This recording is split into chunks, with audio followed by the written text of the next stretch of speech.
Hey there, everybody. Pete Pardo here from Comic Book Users. Welcome to another episode of the show. It's October. It's Halloween season. We're trying to give you some kind of, as we do each and every year in October, as we lead up to Halloween, trying to give you some cool, spooky episodes here on some comics and characters that kind of fall a little bit onto the dark side. So today, I've shown these off real briefly when I did an episode a few weeks back on a little haul I got from our good buddy Scott Berry, and I wanted to take a little closer look at a certain character from DC, and specifically 4 issues that I got from Scott, and the character is Deadman.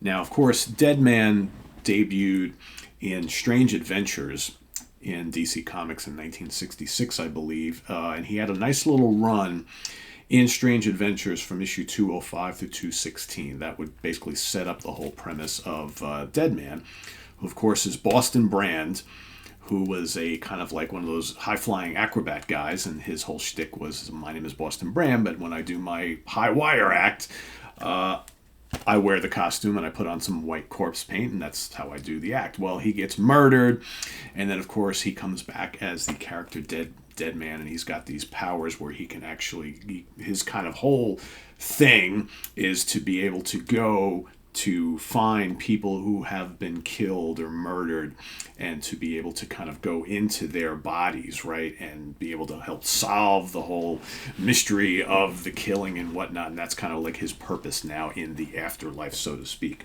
Kind of lives through others, and he would come, after his initial run in Strange Adventures, he would come back many, many times later on. They gave him his own series many, many years later. He has shown up in Swamp Thing and various other comics across the DC universe, and he was one of those characters that, despite the fact this is a darker character and a darker character in the 60s, right, has kind of lived on, right, and many stops and starts over the years for Deadman, and I think a pretty cool character.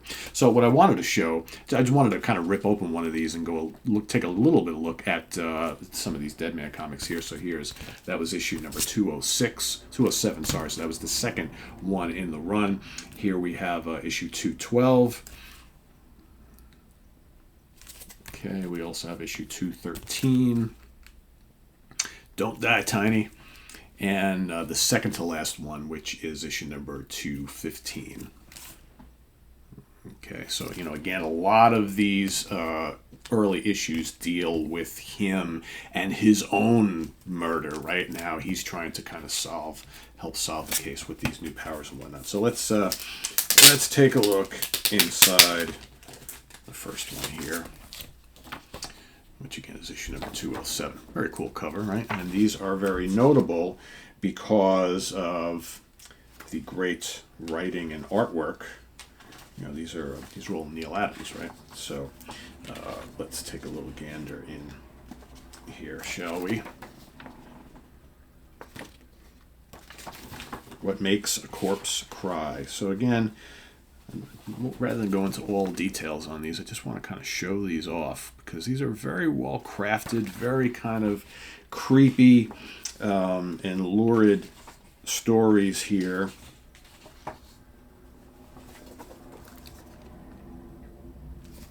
And again, for the time period, I think this was a nice little departure for DC to go into a character, a sort of, I guess you can call him a hero, but sort of not. This is almost,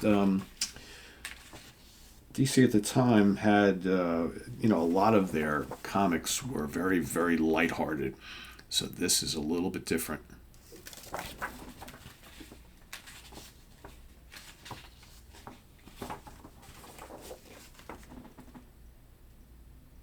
Okay, good amount of action in these, and it's kind of cool how they go back and forth with Deadman, in and out of the bodies of those. And again, and what was also interesting is that in a lot of these, you didn't have the Deadman story take up the entire comic. You had like something, because it was, the Strange Adventures comic, which generally speaking featured multiple stories. So here they had, for this run, they had the Deadman character taking up the majority of the issue, but then in the back you had these old like reprints, horror, mystery type things. So here's another one. So this is issue number 212, The Fatal Call of Vengeance.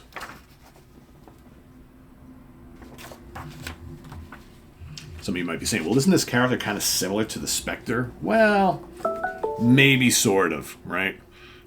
The Spectre also this kind of like, sort of a horror character, very dark character who's, the spirit of vengeance, right?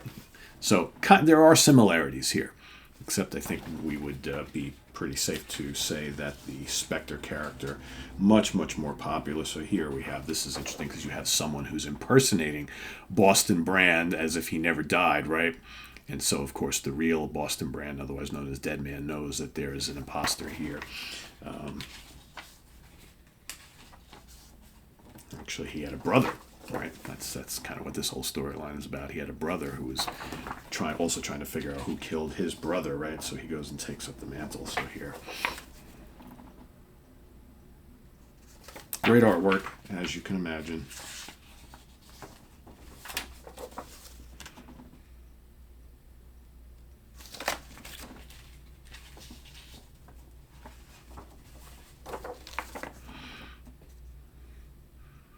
Great use of colors, too, for kind of like a darker book. I mean, you got the reds and the yellows, the oranges.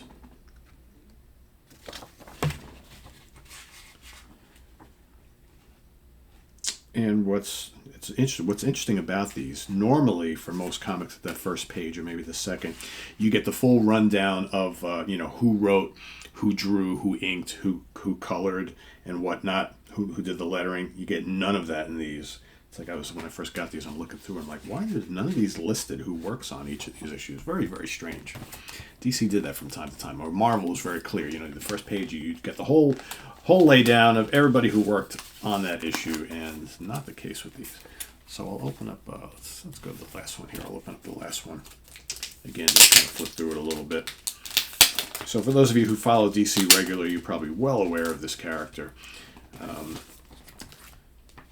Again, this is issue number 215, so this is the second to last one. And here, the new lease on death.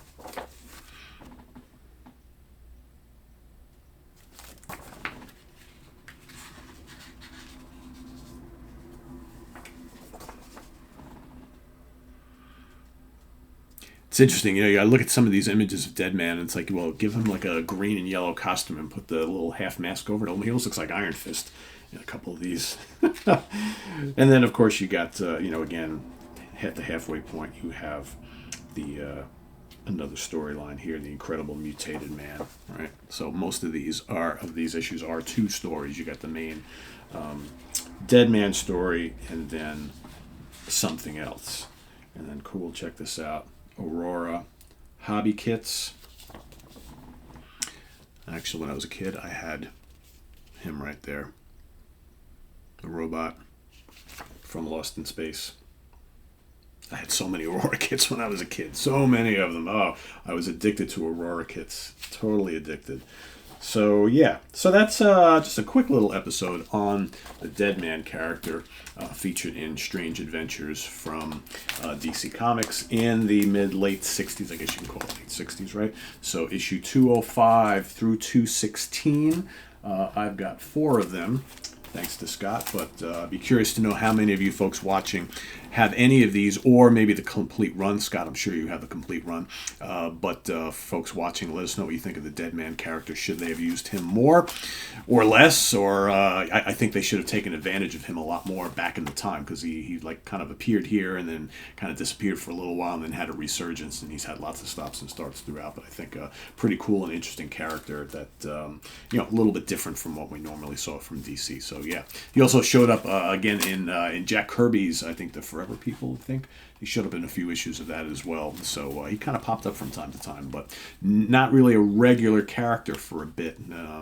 but pretty cool nonetheless. So let us know what you think of Deadman down in the comments below, and as well as your pick for your favorite issue of these or any of the Deadman comics. So thanks for watching, everybody. Please subscribe if you haven't already, and click on that notification bell so you get alerted of all of our content as it posts, and please do hit the like button before you leave. We've also got the link down below to the Sea of Tranquility merch page where you can get yourself a Comic Book Geezer shirt or coffee mug. Thanks in advance for all your support there. And we'll see you next time with more stuff. I'm Pete Pardo. Bill and I will be getting back together on Wednesday and Friday. So we've got 2 cool episodes to show you what we picked up at the Clifton, New Jersey Comic Con recently. So that should be lots of fun. As always, I know you guys love seeing the things we pick up. So till then, I'm Pete Pardo. We'll see you real soon, everybody. Thanks for watching Comic Book Geezers. Bye-bye.